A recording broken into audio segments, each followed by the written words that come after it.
Welcome, everyone, to the Hildebrand Project. My name is Christopher Haley. I'm the Director of Publications and Marketing. We are going to be talking today about the resources that personalism offers during this pandemic and this special and challenging time. With us today, we have John Henry Crosby and two of our associated scholars, Pete Colosi and Maria Federica. I will let them introduce themselves. John Henry. Yes, I am the president and founder of the Hildebrand Project and delighted to be here with you all today. I'm Maria Federica. I teach in the philosophy department at Ave Maria University, and I'm also very pleased to have been invited into this conversation today. And I'm Pete Colosi, and I'm a professor of philosophy at Salve Regina University, which is in Newport, Rhode Island, and I'm also very happy to be here and discuss this topic. We're very delighted that you all could be here, some of our favorite scholars and old friends. So I wanted to start the conversation asking what concerns you personally the most. There are so many different things. I mean, this whole moment, if you will, began with the virus, but then it's multiplied now, and we have concerns about the economy and joblessness and governments and authoritarianism and travel, and it's multiplied so much in the short amount of time. So starting, I guess, with you, Maria, at the top of my screen at least, what do you find most concerning right now? You know, I know that you sort of are trying to distinguish the economic from the you could say the personal or psychological fallout of this. But I've been very concerned about people being out of work, but for personalist reasons, not primarily for economic reasons. But I've just become very aware of the way in which work does sort of belong to human existence. It's part of the rhythm of human existence. And even the ability to earn money for one's family, for example, I'm feeling very sorry for fathers and providers, and they can't do it. And I'm feeling into their situation, how it's not just an economic problem, but it becomes a very deep personal problem. And I sense that, of course, you know, you also have the psychological side of a depression, of an economic depression. I don't know if it's going to get that bad, but even just I'm sensing the meaning of work as part of the rhythm of human existence and the way in which it enters into relationships, and especially familial ones. So that's been a concern for me. Mm-hmm. I think that idea, you use the word depression with respect to economic depression, but I think a type of underlying depression is kind of growing around. I have some positive things to say too, and maybe that's the most poignant one, people who can't go to work, but also with students, you can see it on their faces in these classes that they really wish they were here or with their friends and not on the computer. And so this like separation of people from each other. I was thinking the other day, because you always get in trouble if you challenge some of the policies that you're like against, you know, you're in favor of spreading the virus or something. So I thought people should just do a thought experiment. Imagine there's no virus at all, and we were told to do all these things. How would we feel? And maybe that can help people, because I agree the virus is something real. It exists. I have doctor friends in my work with Catholic Medical Association who tell me what they're dealing with in the hospitals. It's real. But this separation of people from each other is my biggest concern. You know, I think that when you think of all these things as a consequence of the virus, or, you know, a response to the virus, it does become easy to not give those responses their full due, right? So I think that's a great thought experiment, just to think of this, what we're doing, not in relation to the virus, so you can really let that thing be itself and think through this thing, because it's so easy to sort of mitigate and go, oh, well, yeah, it's bad, but it's necessary. Okay, that's fine. Maybe it is, but we still need to address how bad this is and how sad it may be. And like those consequences aren't any less real, any less dire, just because they're being done for a good reason, you know. I think, yeah, in a lot of the discussions I've seen, that's those things get just put away because we understand they're necessary. So, John Henry, you had something to say? Well, yes, building, I think, on both what Maria and Pete had said, I do worry, I think, most about the social cost, to put it in, I guess, more sort of objective sounding language, of the social cost of the virus in the sense of all of those who are really afflicted by the isolation that they're experiencing now. And it's interesting to me, even how someone like myself, who I would generally have called myself very proudly an introvert, how much the need for human communion is felt, even at times like this. I read an interesting article recently that said that, this idea that the introvert is the person who sort of recharges on their own, that's not really accurate. Everyone needs others. It's that the introvert maybe has a greater need for independence, or sort of limiting the flow of human contact. But I have to say that personally, as an introvert, as a more introverted type, it's been surprisingly difficult for me to lose the contact with other people. And so I can only imagine what is happening with people who, on top of,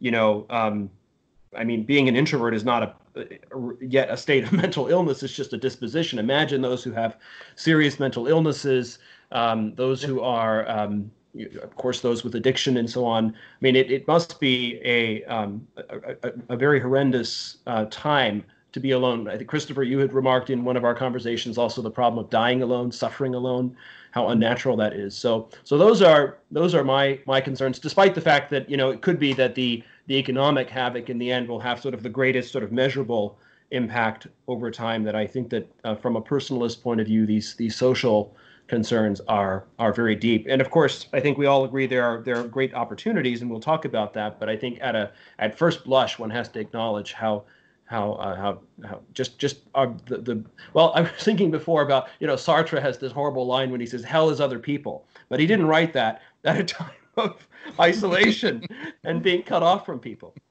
So turns out that we desperately need each other, and we're feeling that very profoundly right now. Yeah, well, I mean, we all now have the phrase social distancing as part of our vocabulary. I think something that none of us had ever heard of before, which is also very much a personal distancing. And that's one of the things I wanted to talk about as well, is what are the effects of that? This has been going on a while now. It looks like it's going to go on a while longer. I mean, we all know, and I think spend a lot of time thinking about the importance and the value of other people, interpersonal relationships, love, marriage, community. What does a world of social distancing look like? What are the psychological and the spiritual consequences? Well, can I say I've never felt the value of a hug as much as I do right now. Yeah. It sounds so simple, but it's the essentially relational aspect of the human person, not only spiritually but also physically, has never struck me as much. And even though I'm also, I understand the need for discretion. I'm not sort of a terribly touchy-feely person. And yet there are moments, there are times when you experience the desire for a hug. There's a moment when it's very appropriate.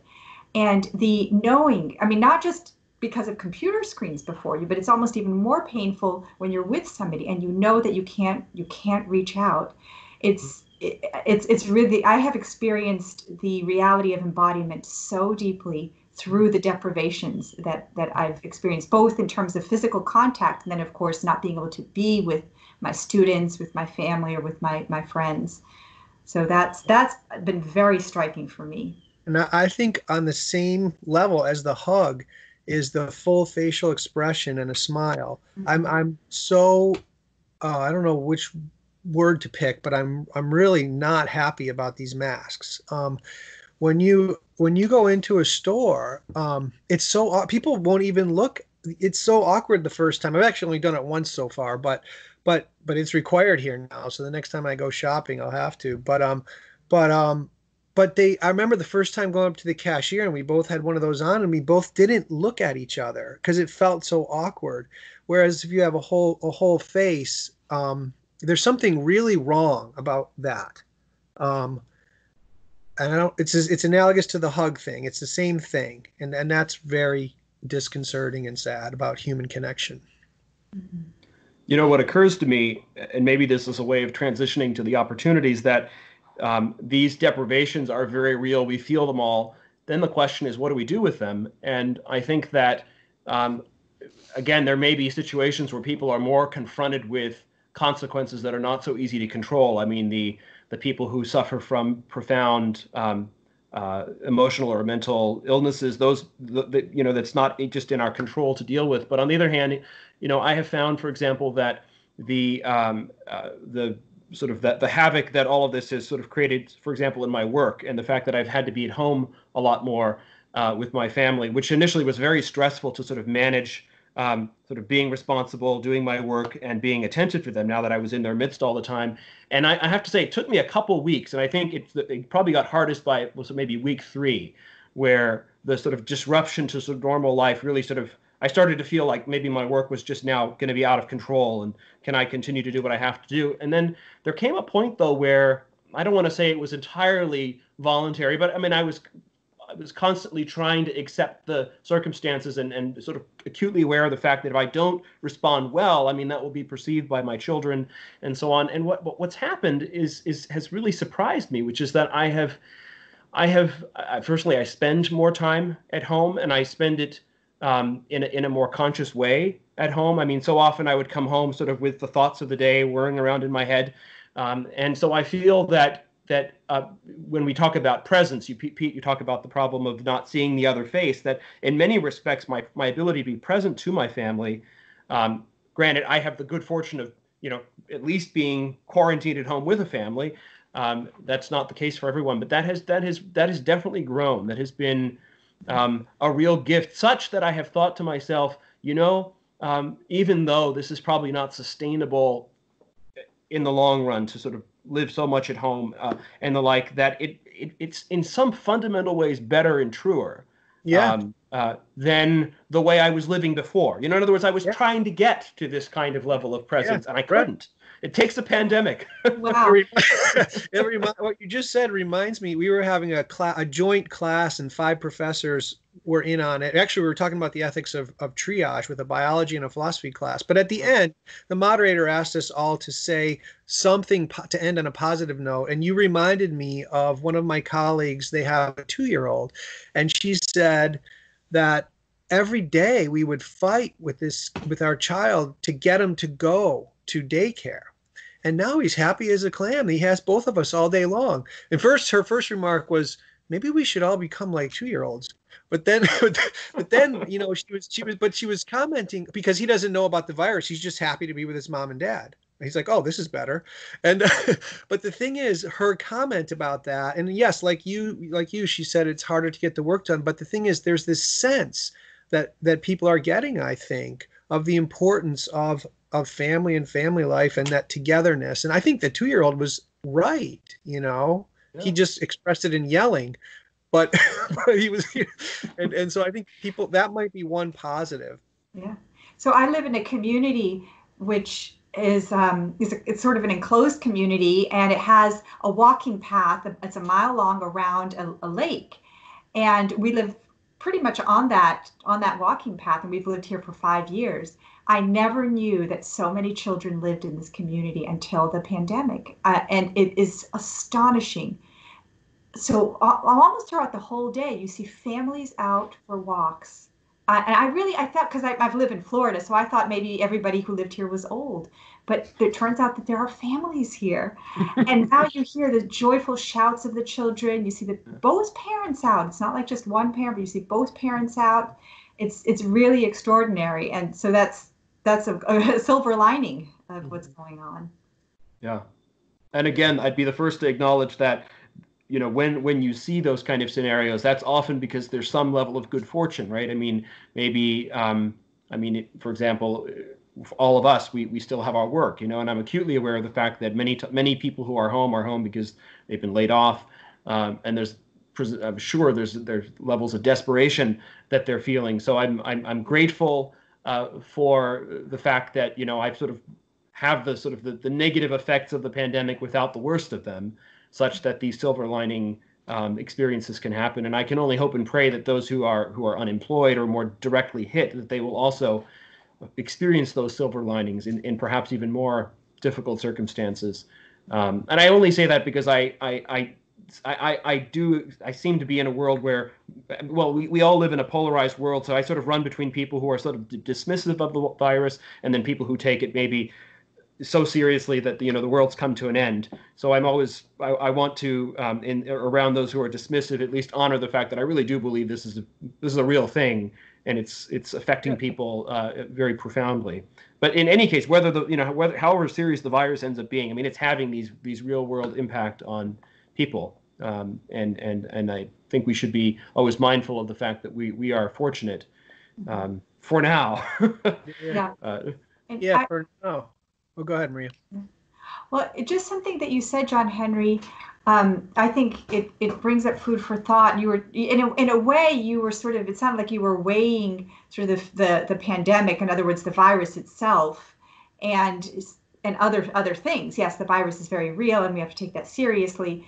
But one thing that has struck me is the way in which it actually isn't comparing apples and oranges to say, well, here we have this physical threat on the one side, and on the other side, we have spiritual threats. And I do think, you've heard people say, oh, the cure is looking worse than the disease. And I have to say that while I do think that on the medical side, we have to take it seriously, I don't think we would be amiss to say, well, wait a second, at least in the way we're talking about it, is illness and death such a terrible thing that Right. it has to, I'm not saying that it has to be avoided. I mean, of course we want to stop it whenever we can. And it's not about saying, well, let's accept deaths over other things. But what I'm saying is the way in which getting sick and dying is being spoken of in this day and age, Right. I do find that it's revealing of the fact that now I'm going to introduce a sort of another dimension of this issue that I think is important, that a loss of the sense of really, or we do have to relativize this life in some way and see that actually our life here is about entering into eternity. And now we could maybe bring in providence as well, of course, but just even aside from the fact that everything is providential, just having this tremendous fear of death, I find to be a symptom of something that's not quite right in the modern perception of man's condition. Mm-hmm. So. It could be because some. First of all, I agree, and there's some lines of thought I'd like to take up that you've prompted there. But at the same time, I think one reason, I find it understandable to be fearful of death when the people who speak, when sort of the talking heads, the scientists, the philosophers who are talking about this are so utilitarian, right? And you start to get this kind of rationing, like the lives of older people are somehow weighted, given less value versus the young. And so, you could sort of understand. I sympathize with those who feel a bit panicky because their lives are only really valuable in a purely finite material sense, which is basically the duration that's left, right? And so that, of course, is deeply problematic. But I agree with you on a deeper note. This fear of death, comes obviously from a deep doubt or lack of faith that there's more to the world that we live in. And I was thinking about, what are some of the sources of the stress and the panic that people feel, even aside from sort of dying. And I think, of course, it's that, all of us, even those of us who know that we ought to live out of the hand of God, we live these very, very controlled existences, right? Think of the way in which you can customize your cell phone. Like life is really a kind of a set of menus and options that you can control in ways that, frankly, none of us grew up with. Those of us who are old enough it's a great benefit to not know what that was like, because children are now growing up in this sort of customizable world. And so this illusion that, and this sort of is augmented and plays into lots of the ideological views of the day, right? The way in which choice and the assertion of self are sort of the defining characteristics of the person. Well, all of that is magnified through all these tiny little ways in which we can do that. And so this is taken away from us.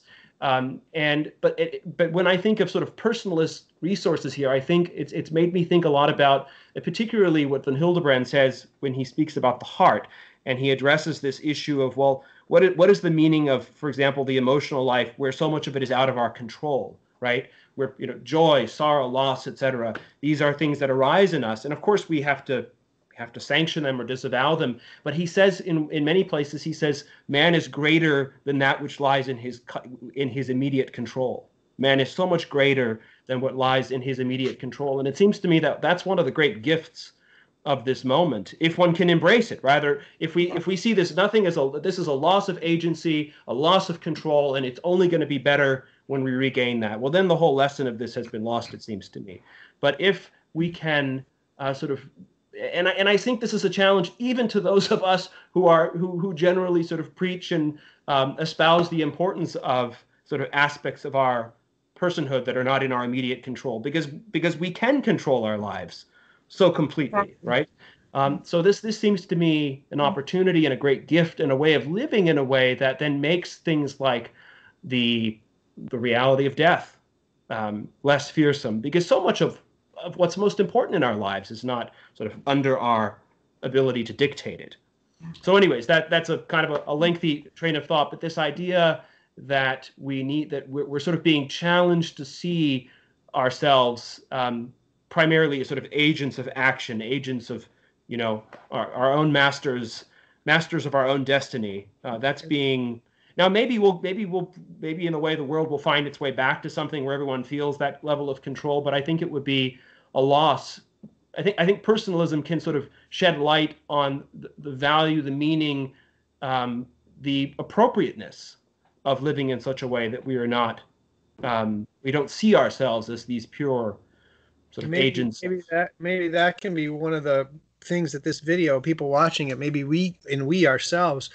I think what you were saying, Maria and John Henry, not only about a hyper emphasis on a fear of death, but also just forgetting all those things that are beyond our control, the truly meaningful aspects of life. I think I wonder if people are becoming aware of that. In other words, the way it's being portrayed in the media and everything is intensifying the fear of death and forgetting all those things. We're actually sort of being trained into learned helplessness. And so one of the things that I think has to happen is individuals need to actually think consciously the thought you just raised, Maria, and say, wait a minute, in the midst of this, what is really the most important thing, and it's not actually staying alive. That is important, but having a spiritual life, having deep relationships with your loved ones and friends, these are the sort of things that this is why I get very frustrated with, and I can go in the direction of thinking that this is being consciously orchestrated by the media, because a normal person who, let's say you had a child who was quarantined, not because of all this stuff, just quarantined, and the kid was panicked in there, you would do everything to make that child feel comfortable, and you would say, we love you, have to be in here, but we love you and we miss you out here. You would have this, you'd be solicitous for humanity, but the panicked tones don't have any of that, and it makes you think, wait a minute, they don't really care about that we're losing all this. And so we need to consciously, in our own little spheres of influence, actually consciously think about focusing on what's really important. Yeah. Because we're being trained against it. Yeah. And that's it's what you're saying makes me also, I don't know what you all think about this. It's maybe not a very positive comment, but I worry about the fact that now that everybody's at home, I think, one of the questions was, what are the unique opportunities this offers? And both what John Henry and Pete, what you were saying, I think this is an opportunity for that stuff. But what worries me is to think about the endless availability of media. Mm-hmm. And and I'm just worried that people are just sort of, that's becoming, maybe they'll eventually tire of it. And maybe that's why I'm seeing people taking walks, because I think you can get too much television. Yeah. But I just, at the beginning, I thought this is going to be amazing because people are going to be confronted with themselves, they're going to be pushed into their own interior. But I'm a little bit worried that opportunity people are being robbed of it because of these, right. Yeah, I read an article, and Chris, you said we don't have to give footnotes because I can't remember where I read it, but somebody was commenting, they were saying, the one thing that we said before this was keeping us apart, our screens. is now the very thing that's keeping us together. And I thought, no, don't make that the norm of human relating. Be careful what you're saying. Now, there are some positives which we can talk about, but in general, I agree with you, Maria. So how many people are getting lost in the screens and distracted by the screens instead of, having times of meditation or scripture reading or whatever they do, or just being in touch with yourself. I mean, I might say, in my experience, which might be very limited here, like it seems to me that that's not happening, or that we're moving beyond that already, right? Again, anecdotally, with no footnote, I mean, I've been hearing reports that the streaming services are worried, right? Their stocks through the roof, and everyone's streaming everything, but they're worried that they're going to run out of content, and they're worried that people are moving on, because they have kind of had enough. And everyone you see out walking is someone who could have been, watching Tiger King, but they're out walking instead. The one thing, we've been ordering our groceries, and the one thing we haven't been able to get in any order is yeast. Why can't I get yeast? Well, because everyone's baking, and baking takes a lot of time. It's a lot more, I can get all kinds of frozen stuff that's still available, but baking's not, the yeast is not available. There's no yeast in my town. Yeah. But that's a wonderful thing, right? Because people are taking this time to bake the bread instead of eating the TV dinner. And so I guess I see a lot of signs that's moving beyond that, right? And the stores that are doing well, I mean, they're gardening centers and things like this. Everyone's planting gardens. Part of that is fear, but I think part of that also is this sort of excitement that it's springtime and I'm at home, and so likewise, like you had mentioned, Maria, we see so many more people walking up and down our streets. It's very, very weird because you can't speak to them very well. You run out and you're like, oh hey, like that's just wave. But nonetheless, we're still seeing that. So I'm. That's very nice with your Christian hope and positive. Thank you for shifting us a little bit. And I think you're right. A lot of that is happening. Christopher, I did read that Netflix increased its subscriber base by 16 million in the last most recent numbers from what I read. But I agree. I think that there's a limit to what we can consume, though it's worrisomely high in general. What people are willing to do, the amount of media they're willing to consume. I think we have to hope, and as you say, in our spheres of influence, Pete, we have to hope that people, after the profound discomfort that comes with a time like this, the confrontation with self, that the taste of these experiences that are profoundly human, even if it means the deeper relationships within a family, or one reads a lot about people apparently rediscovering not just gardening but nature, being out in nature, the silence of nature. I guess my hope is that this doesn't end up being like a memory where people said, "What? Remember 2020 where we all spent a couple of months,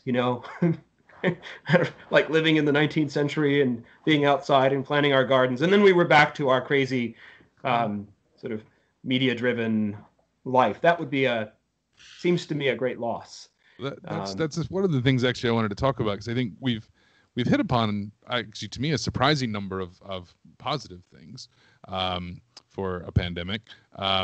People being out and about, and recognizing also the need for closeness and the value of hugs and all these things. How do we, and maybe it is just within our own small spheres of influence, but how do we keep this? I mean, there is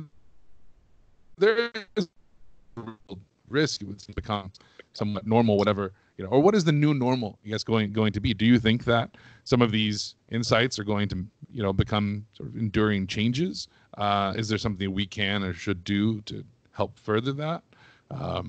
I think that there's a growing sense in many arenas that people don't want to just go back to the way it was, right? There are a lot of political and economic structures that people are realizing, like, this just doesn't work. But then also, I think, like John Henry, you mentioned, and Pete, with people being away from their kids all the time for work, I think a lot of people are realizing this just doesn't work. Like, it's nice to be home with your kids. It's nice to see them more. And I think there's a lot of people who, after a few months of doing that, are probably going to, maybe they don't want to spend so much time away from their family again. So, but what do we do about that? How do we I like to use the expression ratchet it down, which I get from Robert Pirsig, right? You get these new insights, but they'll go away unless you do something to ratchet them down. What do we do to secure them? I think people are going to have to, well, in their, like you said, in their own personal sphere of influence, we should just keep reminding people to do it. People are going to have to remember. You're right. It's sad when things just drift off as a memory in the past, or I think John Henry said that. I mean, one positive thing, even with the internet here, which has been in my family and extended family, which we all keep in touch regularly, but we're doing it a lot more now, and it's very nice. And my parents had never done a video chat before this, and so we were all on there the other night for like over an hour, and that more closeness is something that we're all enjoying, and I think it'll stay heightened after this, even though we have to communicate with phones, but also maybe we'll even get together more than we already do physically. So maybe that feeling that people are getting of wanting to be together will stick, because it's such a nice feeling.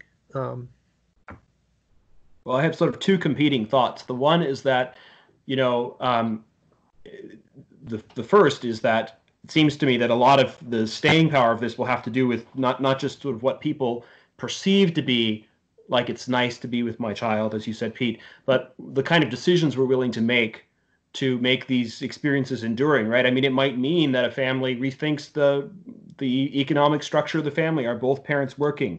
Are they, and I'm not saying automatically one parent comes home. Maybe they innovate and they find a way where at least one of them is always with the child. So it may not be without certain sacrifices or changes to prior priorities, in terms of earning, savings, lifestyle, etc. But I realize that and that's a very personalistic kind of thing. I mean, personalists are fond of saying, we have to it's not just about certain deep, meaningful experiences, but we have to really make them our own. But of course, I worry about that on a kind of culture-wide basis because, that's, one measure of culture I've said before is that the power of culture is measured to the degree in which things become easy for people to do, right? So, when it's not just this huge challenge to overcome, but for example, when you think of the Italian culture and the culture of friendship and community that they have, I mean, it comes naturally to them. It's not like they have to will it into existence. But we Americans, with our constant work, we have such a utilitarian and work-driven society. Our self-worth, so much comes from that. I just wonder to what extent we can become more like our Mediterranean brethren, because that may. So I can imagine pockets of people consciously trying to sort of change their lives and reorient them around what really matters. But I can sort of see that the pressures and desires and so on of sort of ordinary life may make that difficult for many people. So that's a sort of a hopeful and slightly pessimistic view of things. What do you think, Maria? Well, I think you're right, John Henry. That the culture as it is now is this juggernaut that's just plowing over any small efforts that people make, but we had this is just anecdotal, but we just decided to have a street party where everybody got out on their driveways. So our community is set up so that our driveways face the road, and it was one of the warmest memories that I have. In fact, I never saw the faces of most people that live on my street. And it was just, everybody was out on their lawn chairs with, a glass of wine or whatever. Yeah. And we were just hanging out, speaking to each other 6 feet away. And it did feel like Italy, but I realized, what? Our architecture doesn't even accommodate. In fact, our architecture militates against it. And so it's very hard to see how it can work or how it can be done. But again, the whole personalist conception is just one person at a time, one person at a time. And I think all of us are reaching young people. And I think that we should work on, at least for myself now, I'm definitely going to make sort of the themes that I've been seeing highlighted through this crisis. I'm going to bring them into my classes and speak more about the need for the kind of community that I think the importance of is becoming more evident through all of this. So, yeah. One interesting little thing that I was wondering if it was happening, and I got proof last night, was how many more people are hearing us when we're teaching. So last night after my night class, a student wrote to me and said, my mom came in and she was in the whole time and she really liked it. And I was like, okay, tell her thank you. I'm glad she was there. I'm glad she liked it. But I think that might be happening a lot where the parents are listening in to what we're saying. Yes, and siblings and Yeah. I think that's wonderful. I hadn't thought about that. Yeah. It's Yeah. like when they used to say in the old days of when you would buy an ad in a magazine, they would say so many subscribers, so many readers in the household, right? 10,000 subscribers, 20,000 total readers. Yeah. exactly. Yeah. Oh, that's an interesting thought. But you know, I think that it's kind of interesting to me that the online solution to what's going on now has actually generated a tremendous amount of warmth and love amongst, between the faculty and the students, and amongst the students themselves. It looks as though Pete is feeling that as well. Really, I mean, I never thought I would find myself posting a heart emoji to my students. Yeah, I've done so. How's the world come to? You all will laugh because you all both studied under my father, the eminent Professor Crosby, but even he has taken to using emojis in his text messages. Wonderful, good. Most often it's the, I don't know what's going on. Oh, this is wonderful. That's great. But I realized, it's not the medium of computers that has done this for us. It's actually the deprivation that makes us feel closer. And the thought that somebody would suggest, well, why don't we just do online classes wholesale now? Let's just start the semester with online classes. It would actually do the exact opposite. It would serve to keep people completely apart. So it's interesting when people say, well, it seems as though not only have computers not gotten in the way, but they've actually contributed to this. I want to say no. I want to say, yes, of course, they're a condition for us to be able to connect, and one for which I'm very grateful. And yet it's almost the separation which is generating this more, because we miss each other. Go ahead. Another point to that is the reason we miss each other so much is because we already had 2/3 of the semester with each other physically. That's why. And so maybe you said that already. I don't know. But yeah, so I totally agree with you. It would be so sad if this whole thing, and some little reports and things are starting to sound like they're pushing that, if we just flip it to now thinking of phones and screen time as good. No, it's not normal. It's not normal. And we have to be a substitute at best. Yeah. It's a substitute at best. Yeah. And that shift. It works when you know the people, right? When I get on this call with you all, and it's wonderful to see your friendly faces. Yeah, right. And you're, that's great. But if I didn't know you, that would be very different. Right. But even that we know each other, I agree with you. It's nice. And as I was saying before with my family, it's really nice. But we would rather be with each other. Sure. Yeah, but I agree with you. Yeah, but I'm just wondering, have relationships really been established that have begun online and only been online? I don't have any experience, but I would seriously doubt that would be possible to establish a relationship like that. I know through letters one can. Well, yeah, I mean, through letters, certainly. There's a long history of that. I myself am part of that history with my wife, and we wrote letters for a year. I mean, we did long distance dating from Texas to Australia. You don't get any longer distance than that. And of course, I was thinking about this, Pete, when I was reading your reflections about, C.S. Lewis and Joy Davidson and the wonderful letters between Flannery O'Connor and her friend A. And these are very deep, intimate friendships that were begun, and in many cases, they're entirely existed just in epistolary form. So certainly that can happen in some sense, right? It's the exception, not the norm. But I think maybe people are rediscovering that though now, and there is something wonderful that can be found there. I mean, what are your thoughts on that? I would be interested just to hear what you guys think. As you were talking, I was thinking about, I wonder if someone should do a phenomenological analysis of the difference between letter writing and communicating like this. Because there are some strange things about communicating like this, like there's not actually direct eye contact, but that's not an issue with letter writing. And it just jogged my memory.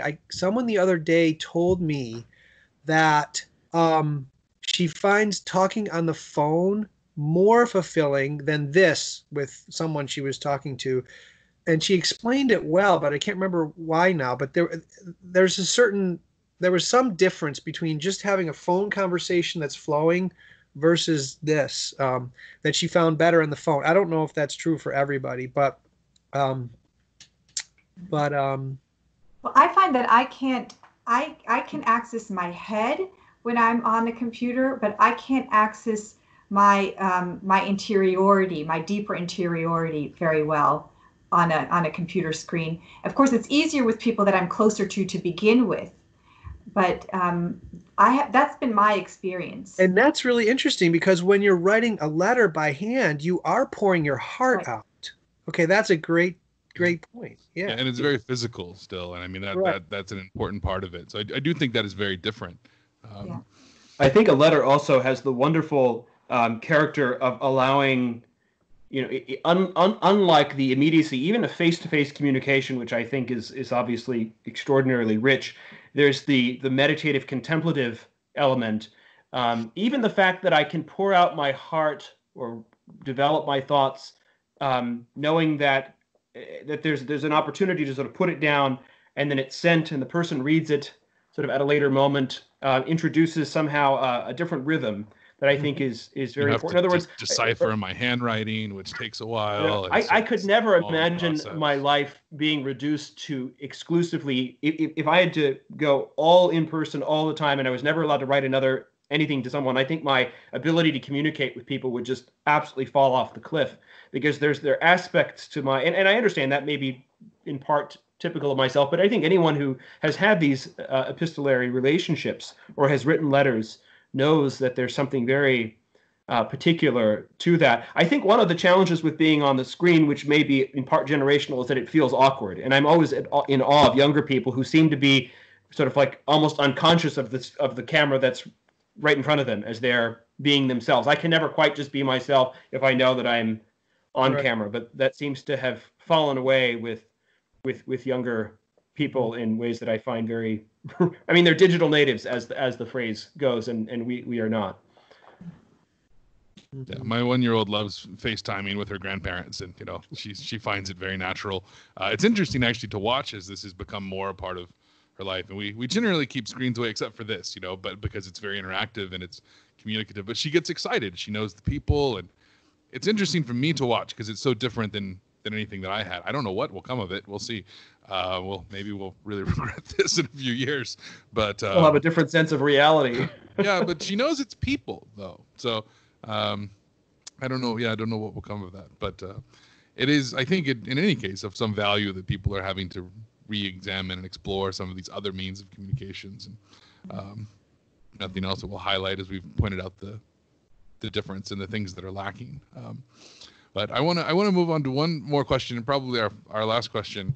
Some people, not me, not anyone who's trying to work at home with a 1-year-old, but some people have reported having free time, maybe even more free time than they used to have, boredom, things like this. So I wanted to ask all of you for a recommendation on what to do with that time. One recommendation, of course, would be what to read. If you have a good recommendation, that would be fine. If you have some other recommendation, though, that would be fine too. So for those people whom I've heard exist who have extra time, what should they do to fill it? Well, two thoughts come to mind for me, and I'm not one of those who has free time, but still, I know what I would do with my free time if I had it. Two things. One is to get out and be in nature without earbuds, and leave your phone at home, and move out of your head and into your heart. Get rid of conceptual thoughts and look at the leaves on the trees, look at the clouds, look at the sky, look at the grass, and be in the present moment and experience your embodiment. And that's something that essentially requires time and a certain rhythm to your day. If you're flying from one thing to the next, you can't do this effectively. But if you find yourself with the gift of time, I think this is a very powerful practice that I think induces interiority. So if somebody has a difficult time getting into the interior, this kind of stillness that nature induces is and that would be very interesting, a fun personalist exercise to analyze why that is. And the other is, I think also to if you're going to be reading, to read witness testimonies of people who have conversions of one sort or another. So, set aside the fiction and read real life testimonies. I think it's a really powerful time to do that. Wow. Well, your first one there, I totally agree with, and I want to say the same thing. And you said it very eloquently. And I'm really grateful. I live near a beach, which is very. It's not a big beach, but it's big enough to get a really good long walk in, and you can lay out there. Even though it's very cold here, I still just sit down out there and just like stare at the waves. And I leave my phone at home every time I go out there. And so I fully endorse what you said. And maybe there are people who haven't done that a lot or spent an hour or 2 or 3 or 4 outside. So it might be hard at first, but just do it. Get used to it. Let it become a normal part of your life. And then for reading, what I decided, I haven't done a lot of it because I don't have a lot of free time right now, although saving of the commute has helped. But after this semester's over, this summer, if this keeps going, I probably will have some more free time. But I've been reading, I read this book by Christopher Dawson. It's called The Crisis of Western Education. And it sounds like a foreboding title, but it's actually such a beautiful reflection on the meaning of education. And it's a quick read. And I also read a book by Belloc called something like Catholicism and History. I can't remember the exact title, but I've been enjoying reading these types of books with my new little bit of free time that sort of cover swaths of history with a Catholic, by a Catholic author, that have the theme of education in them. I've sort of been enjoying that. And it's, I think that might be good to read just to remember the full meaning of education now that it's been crunched down. So. Yeah. Were you going to go, Christopher, or shall I? I will, just because I want to keep this nature theme for a moment. And it also, I guess, is a reading answer, but you remind me of a poem, which again, with our no footnotes, I will butcher the intro here, but there's a poem by Rilke, I believe it's called Entrance, where it begins as, whoever you are, walk out of your house in the night and take a tree and lift it up against the sky, and you have made the world, right? And it's this wonderful reflection on just being present in nature, right? And taking the two things that you normally don't pay any attention to, but putting them next to each other and realizing the sort of wholeness that comes of that. But it has this wonderful beginning, whoever you are, right? Which I think a lot of us feel like right now, that we're all just these sort of like lost individuals, right? Like someone, but like you still have this place and this presence. So one, do that. Go spend the time in nature. Leave your phone at home. It's a totally radical thing when you leave your phone at home. It feels wild, like you're doing something you shouldn't do, but it's totally legal. And read Rilke and spend time in nature. He's asked in a letter by another poet. She asks him how to write poetry, and that's the long and short of it. And he answers, the long and short of that is that you have to be able to watch a flower grow, right? You have to watch a flower grow for 6 hours a day, right? And I think people are feeling that a little bit more, even just seeing their own gardens and things change, just to be home a lot. Like, take advantage of that. I mean, there's a lot of things that you can't do if you're moving around all the time, that you can do if you're in the same place. And I think that we can do some of those things now, and you see the world in a very different way. So, John Henry, Well, I've been struck by the fact that each of you has, in speaking of nature, and Maria, you in particular, emphasized the embodied character of. I mean, your recommendations sort of all involve either consciously living in an embodied way, paying attention to the physical world around us, the living world around us. I think that's very interesting, particularly from 4 philosophers, that we're not recommending particular ideas for reflection, but something as basic as recovering this sense of our very being. And so I think that's very powerful, and right, and there's really nothing like being in nature to achieve that, and the kind of stillness that you can that can overcome in nature. So as a general, I could not agree more with you all about that. In terms of reading, so I'm one of these people who in part need to read to deal with my my small children. So I'll even stay up late if I have to in order to read. It's a sort of source of sanity. One type of reading I've been doing, which I would admit these are not necessarily great works of literature, but they've been upbuilding for my faith, are novels written basically, you might say they're sort of literary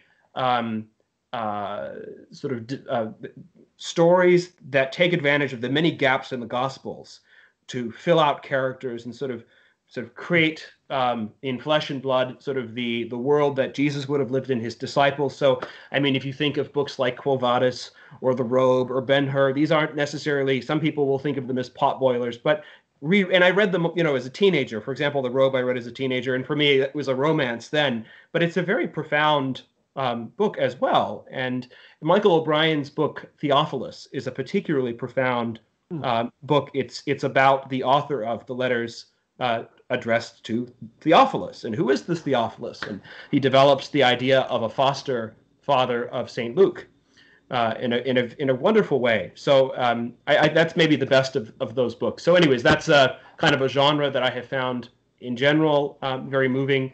I think that another sort of final recommendation of a musical sort, you all have emphasized silence, and I agree that recovering silence, being, I don't want to say comfortable in silence, but being willing to be silent. It's uncomfortable but necessary. But music can be a great help for that, because so many of the great composers and great performers have noted the role of silence in music, right?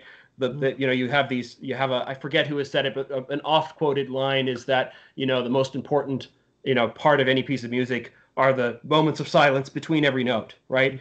And a great performer knows how to give those due, even when they're almost inaudible. And so I find that not only is there great solace and encouragement, that the consolation of music can't be understated, especially I think in great, beautiful classical music, but that it's even a way into silence. That silence that forms at the end of a great piece of music is captivating, arresting. It's a kind of silence that you can enter into. That would be much harder to achieve by trying to just go into silence. I mean, we have to still ourselves. So I find that there's something in this sort of, this, first of all, the role of silence within the work, but then the silence at the end of a great work. Your heart is resonant, but you enter into a kind of reflective space that I find to be very, very wonderful. So it's a sort of yet another great gift that music gives to us, which is the rediscovery of silence. Actually, you just reminded me, it was about 4 nights ago, and I don't listen to classical music as much as I should, as much as you do, but about 4 nights ago or so, I just found on YouTube this amazing performance of Beethoven's Ninth Symphony, and I put it on, and I just sat there for the whole thing. It was so, just like what you were saying. And maybe that's a theme during this free time, which I often tell my students. I encourage them, if they're reading a book, to put their phone in another room. The idea of sitting with a whole symphony or reading a novel in one sitting, or as much of it as you can, that experience of a long-term being with something like a great piece of music is also something I think people should use this opportunity for. Yeah, and not while you're doing dishes or something. No, I just sat. Yeah. Watch Wagner operas. This is your best chance yet. You will never have such a good opportunity to watch a 13 or 15-hour opera. This is it. Right. But no, you're right. I think so many people have never sat through, or with is a much better word for it. Sat with an entire symphony. And if you don't, you will never know that silence, John Henry, that you mentioned at the end of it, I'd never really put words to that, but I think that's such a wonderful expression. There is a very particular sort of silence that happens at the end of a great performance that is not like any other silence. You wouldn't confuse it for any other silence, and you can live in that. But it's only accessible if you've been on that whole journey, So, I hope many people will take this time to enjoy that. I feel like we could go on for ages, and I wish that we could. Maybe we'll continue to do this, but I do feel like we should be wrapping up now, if nothing else. I hear my daughter crying in the next room. So, Pete, Maria, thank you so much for joining us today. Thank you very thank much. you for being here. Thank you. And I look forward, of course, to seeing you all actually in person sometime very soon. But thanks so much for our call today. Thank you. Thank you. Thank you. Thank you. Bye, everyone. Bye.